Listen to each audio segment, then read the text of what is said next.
Diplomatie, 150 Italiens en route pour Gaza avec la flottille humanitaire. Environ 150 citoyens italiens, dont des journalistes, des militants et plusieurs eurodéputés, ont embarqué jeudi 11 septembre 2025 à Syracuse, en Italie, pour rejoindre la flottille Soumoud, une initiative humanitaire internationale en route vers la bande de Gaza. Partie de Barcelone, puis amarrée en Tunis, en Tunisie, la flottille transporte de la nourriture et du matériel médical à destination des civils palestiniens confrontés à une grave crise humanitaire. Les participants dénoncent l'inaction des institutions européennes et affirment leur volonté d'agir là où les gouvernements, selon eux, échouent. Écoutons à ce propos l'eurodéputée Annalisa Corrado du Parti démocratique.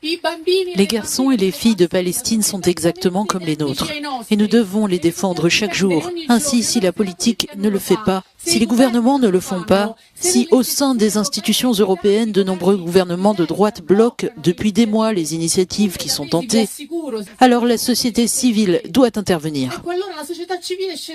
Sa collègue Benedetta Scuredi de l'Alliance des Verts et de la Gauche a, quant à elle, dénoncé la criminalisation croissante des actions humanitaires.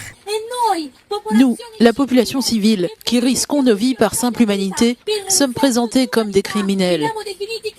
Cela est inacceptable et nous demandons au gouvernement de Giorgia Meloni ainsi qu'aux institutions européennes une protection diplomatique totale. Un soutien à la flottille mondiale Soumoud est indispensable car ce sont eux qui auraient dû être sur ces navires et non pas nous. La traversée est risquée. 2 attaques de drones ont été signalées cette semaine dans les eaux tunisiennes sans faire de blessés. Le ministre israélien de la Sécurité nationale, Itamar Ben-Gvir, a menacé de sanctions et de saisie des navires. Par ailleurs, la première ministre italienne Giorgia Meloni a assuré que son gouvernement prendrait toutes les mesures nécessaires pour garantir la sécurité des citoyens italiens embarqués. Elle a rappelé que la protection des ressortissants reste une priorité. Malgré les menaces, les participants restent déterminés à briser le blocus et à affirmer la voix d'une société civile européenne qu'ils estiment ignorée. APRA, Agence Presse Radio et Audio.